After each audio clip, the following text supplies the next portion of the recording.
నమస్తే. Welcome to our channel. ప్రస్తుతం మనతో ప్రముఖ తంత్ర జ్యోతిష్య నిపుణులు రుక్మాం గదరావు గారు ఉన్నారు. వారితో మాట్లాడదాం. సార్ నమస్తే సార్. మాతృదేవోభవ, పితృదేవోభవ, ఆచార్య దేవోభవ. నవగ్రహాల సిరీస్ లో భాగంగా కేతు గ్రహం దగ్గరికి వచ్చాము. సో కేతు ప్రతికూలంగా ఉంటే మనిషి మనుగడికి ఎటువంటి ఆటంకాలు ఉంటాయి, అలాగే కేతు అనుకూలంగా ఉండాలి అంటే ఎటువంటి రెమెడీస్ పాటించాలి అనేది వివరించండి. కేతు గ్రహము. ఈ కేతు గ్రహము అంటే నాకేది వద్దు, విరక్తి భావం. విరక్తి. విరక్తి అంటే కేతు. నాకేది వద్దు అంటే కేతు. సర్వసంగ పరిత్యాగము అంటే కేతు. నాకు మోక్షం కావాలి అంటున్నామంటే కేతు.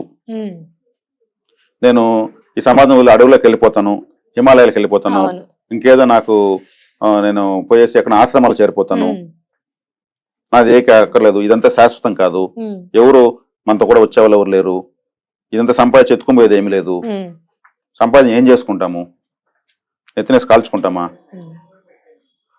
అనేదంతా కేతు ప్రభావం ఉన్న వల్లే. సర్వసంగ పరిత్యాగం, ఏది నాకు వద్దు అనేదే కేతు. ఇంట్రెస్ట్ ఉండదు. అప్పు అంటే కేతు. కేతు అంటే అప్పు, అప్పు అంటే కేతు. కేతు ఎవరికైతే వ్యతిరేకం ఉంటాడో, మనకు ఈ కొరియర్ సర్వీస్ వాళ్ళు మనకు వచ్చేటువంటి కొరియర్ కవర్స్ ఎలా ఎత్తుకొచ్చిస్తారో అలా అప్పులు ఎత్తుకుంటూ వచ్చేస్తాయి. సంబంధం లేని అప్పులు ఎక్కువ చేసేస్తారండి, అయిపోతాయి తెలియకుండానే. కేతు యొక్క ప్రభావం వ్యతిరేకంగా ఉన్న వాళ్ళు ఆ సమయం జీవితాంతం అప్పుల పాలైపోతారు.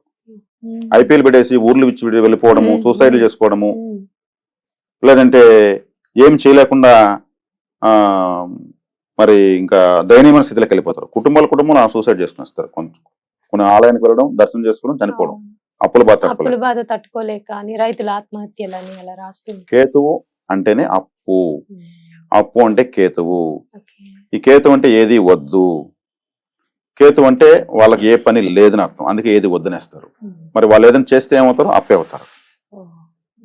కాబట్టి కేతువు అంటే సన్యాసులు, పీఠాలు, ఆశ్రమాలు, మరి నిర్జన ప్రదేశాలు, దైవ సాధనలు, మరి కాషాయం రంగు, వైరాగ్య భావము. కేతువు మరి వ్యతిరేకంగా ఉన్నటువంటి కేతు భర్త స్థానంలో ఉన్న స్త్రీకి ఆ అమ్మాయిని చూస్తే ఎవరికి అబ్బాయికి కనెక్ట్ అవ్వదు. ఎంత అలంకరించి అమ్మాయిని పెను చూపులు కూర్చోబెడితే కూడా నాకెందుకో నచ్చలేదు నీ అబ్బాయి అంటాడు. వశీకారం ఉండదు, అట్రాక్షన్ ఉండదు. అమ్మాయి బాగానే ఉంటుంది, కానీ పెండ్లి కళ అనేది ఉండదు. పెండ్లి కళ అప్పుడు మాత్రం వస్తుంది. కేతు గ్రహం ఉంటాడా, అబ్బాయికి ఎలా కనెక్ట్ అవుతుంది? అయితే అది చాలా మంది అంటూ ఉంటారు కదండి, మా అమ్మాయికి చాలా సంబంధాలు చూస్తున్నాం కుదరట్లేదు, మా అబ్బాయికి చాలా సంబంధాలు చూస్తున్నాం నచ్చట్లేదు అంటున్నారు. అంటే ఇది ప్రాబ్లం ఉన్నట్టు. కేతు గ్రహం బాగాలేదు, psychological connect hour. Life partner తీసుకోవాలంటే కనెక్షన్ రాదు. ఇదే సీక్రెట్. అందరూ అంగార దోషం అంగారు ఎత్తిన పడి కొట్టుకుంటారు. కేతు ఉంటాడు. కేతు అంటేనే తడబాటు, స్పీడ్ బ్రేకర్. మన వెహికల్ ఉందంటే అంత బ్రేక్ అనే పార్ట్ కేతు. అన్ని ఆపేస్తాడు, ఏది వద్దు అంటాడు. ఒకవేళ కొంతమంది కట్నం కాసిపడి తనకు నచ్చకపోయినా కానీ వెనకాల డబ్బులు వస్తుందని కట్టుకుంటారు, కానీ వాళ్ళ జీవితం సక్రమంగా ఉండదు. అంటే డబ్బులు చూసి ఏంటుకుంటుంది. అన్యోన్యత అంటే కేతు నాకు ఏది వద్దనే ప్లానెట్. అన్యోన్యత కూడా నాకు వద్దు, ఏం చేసుకుంటాం, నాకు ఆ పిల్లలు వద్దు, ఈ మొగుడు వద్దు, లేదా ఆ భార్య వద్దు, ఆ పిల్లలు వద్దు. వీళ్ళకు తలనొప్పి ఖచ్చితంగా ఉంటుంది. ఎందుకంటే కేతుకు తల లేదు, హెడ్లెస్ ప్లానెట్ కాబట్టి అన్ని వద్దు అంటారు. తల వచ్చి రాహు, కేతు మండం, హ్యాండిక్యాప్డ్ ప్లానెట్ కాబట్టి ఏది వద్దు, ఆశలు ఉండవు. మరి తల ఏది? తల లేదు. మరి తల ఏది? ఈ అనంత విశ్వం తలే. అందుకే వైరాగ్యములకి, మోక్షానికి. రాహువుకు తల ఉంది, కడుపు లేదు. ఈ అనంత విశ్వం కడుపే. ఈయనకి అనంత విశ్వం తలే. అందుకు భక్తి జ్ఞాన వైరాగ్యాలకు వెళ్ళిపోతారు, సాధు సన్యాసులకు మారిపోతారు. వీళ్ళు కనిపించేదంతా కాషాయం రంగులో కనిపిస్తుంది, అందుకే కాషాయం కట్టేస్తారు. ఈ రంగు ఒకటే నిజమైన రంగు, వేరే రంగులు కావంటారు వాళ్ళు. ఆ రంగులు జెండాలు పట్టుకుని తిరుగుతూ ఉంటారు. కేతువు ఆ యోగింపు చేసుకునే కొద్దికి మంచి స్వామీజీ పీఠాధిపతి అయిపోతారు. సమాజంతో వాళ్ళనికని తిరుగుతుంది. ఆయన సింబాలిజం కాషాయం రంగు డ్రెస్సు, జెండా పట్టుకొని పోతా ఉంటారు. అంతే. కేతు యోగిస్తే అట్లా భక్తి జ్ఞాన వైరాగ్యంలో మోక్షకారకతలు యోగం చేస్తాడు, సంసార జీవితాల్లో సర్వనాశం చేసేస్తాడు. ఇవి ఆయన నచ్చడు, అనురాగం ఉండదు. ఇప్పుడు కేతు వ్యతిరేకంగా ఉన్నటువంటి అమ్మాయికి ఒకవేళ పెళ్లి చేస్తే కూడా భర్తతో డిసప్పాయింట్లు వస్తున్నాయంటే కూడా అతను ఆశించే అనురాగాన్ని ఈమె పంచలేదు. అదే. ఈమెకు తెలియదు, ఆ నాలెడ్జ్ ఉండదు, అది ఎలా చెప్పించాలో పెద్దవాళ్ళకి తెలియదు, దాన్ని ఎలా సవరించాలో తెలియదు. ఇక్కడ జడ్జి దగ్గరికి వెళ్తారు, ఆయన కేతు గ్రహాన్ని పరిగణలోకి తీసుకోడు, ఆయన జ్యోతిషం తెలియదు. మరి ఎవరు ముహూర్తం పెట్టుంటాడు, దివ్యమైన ముహూర్తం బ్రహ్మాండంగా బతుకుతారు ఆయన అంటాడు, ఆయన కేతు గ్రహం చూసి ముహూర్తం పెట్టడు.